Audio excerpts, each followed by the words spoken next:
Thiruvananthapuram SAT ആശുപത്രിയിൽ oxygen tube പൊട്ടിത്തെറിച്ച് ജീവനക്കാരിക്ക് പരുക്ക്. നഴ്സിംഗ് അസിസ്റ്റന്റ് ഷൈലയ്ക്കാണ് പരിക്കേറ്റത്. ഓക്സിജൻ അഡ്ജസ്റ്റ് ചെയ്യുന്ന ഫ്ലോ മീറ്ററാണ് അമിതമർദ്ദം കാരണം പൊട്ടിത്തെറിച്ചത്. ശ്രീകാന്താണ് ചേരുന്നത് തിരുവനന്തപുരത്തു നിന്ന് വിവരങ്ങളുമായി. ശ്രീകാന്ത്, പറയൂ. ശ്രീകാന്ത് വിവരങ്ങളുമായി നമുക്കൊപ്പം ചേരും. തിരുവനന്തപുരം SAT ആശുപത്രിയിലാണ് ഇപ്പോൾ ഈ അപകടമുണ്ടായത്.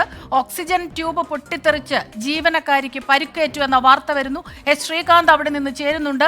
ശ്രീകാന്ത്, പറയൂ വിവരങ്ങൾ. എങ്ങനെയാണ് ഈ അപകടമുണ്ടായത്? നിലവിൽ പുറത്തുവരുന്ന വിവരമനുസരിച്ച് നഴ്സിംഗ് അസിസ്റ്റന്റ് ഷൈലയ്ക്കാണ് കണ്ണിന് ഗുരുതരമായി പരിക്കേറ്റത്. ഓക്സിജൻ അഡ്ജസ്റ്റ് ചെയ്യുന്ന ഫ്ലോ മീറ്റർ അമിതമർദ്ദം കാരണം പൊട്ടിത്തെറിക്കുകയായിരുന്നു എന്നുള്ളതാണ് ഇപ്പോൾ കിട്ടുന്ന പ്രധാനപ്പെട്ട വിവരം. തിരുവനന്തപുരം SAT ആശുപത്രിയിലാണ് ഈ ഓക്സിജൻ ട്യൂബ് പൊട്ടിത്തെറിച്ച് ജീവനക്കാരിക്ക് പരിക്കേറ്റത്. അത്യാഹിത വിഭാഗത്തിലെ ഓക്സിജൻ ട്യൂബായിരുന്നു ഇത്. കണ്ണിന് ഗുരുതരമായി പരിക്കേറ്റ ശൈലിയെ കണ്ണാശുപത്രിയിൽ കൊണ്ടുപോയെങ്കിലും പിന്നീട് മെഡിക്കൽ കോളേജിലേക്ക് റഫർ ചെയ്തു.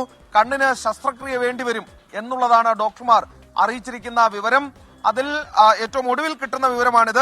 ഓക്സിജൻ അഡ്ജസ്റ്റ് ചെയ്യുന്ന ഫ്ലോ മീറ്റർ അമിതമർദ്ദം കാരണം പൊട്ടിത്തെറിക്കുകയായിരുന്നു എന്നാണ് കിട്ടുന്ന വിവരം. വേഗം സുഖം പ്രാപിക്കട്ടെ എന്ന് നമുക്ക് പറയാം. കാരണം ഈ മേഖലയിൽ ജോലി ചെയ്യുന്ന ആളുകൾ വളരെ കഠിനമായ പരിതസ്ഥിതിയിലൂടെയൊക്കെയാണ് കടന്നു പോകുന്നത്. അപ്പോൾ അതിനിടയിൽ ഉണ്ടായ അപകടം തരണം ചെയ്യാൻ അവർക്ക് കഴിയട്ടെ എന്ന് പ്രാർത്ഥിക്കാം. ശ്രീകാന്ത്, ഒരു കാര്യം, ഈ ഓക്സിജൻ ട്യൂബൊക്കെ കൈകാര്യം ചെയ്യുമ്പോൾ വളരെയധികം സുരക്ഷാ നിയന്ത്രണങ്ങളൊക്കെ ഉള്ളതാണ്. നമ്മൾ ആശുപത്രികളിൽ ഇത് കാണാറുള്ളതുമാണ്. അതിന് പ്രത്യേക പരിശീലനം ലഭിച്ചവർ അത് വളരെ സുരക്ഷിതമായ സാഹചര്യങ്ങളിലാണ് ഇത് ചെയ്യുന്നത്.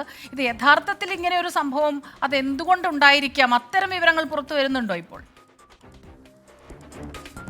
സംഭവം ഇപ്പോൾ ഉണ്ടായിട്ടേ ഉള്ളൂ. അതിന്മേൽ ഇനി വേണം പരിശോധന നടക്കേണ്ടത്. അതിനുശേഷം മാത്രമേ എന്താണ് അതിന് സംഭവിച്ചത്, ഈ പൊട്ടിത്തെറിയിലേക്ക് നയിച്ച കാരണം കണ്ടെത്താൻ സാധിക്കൂ.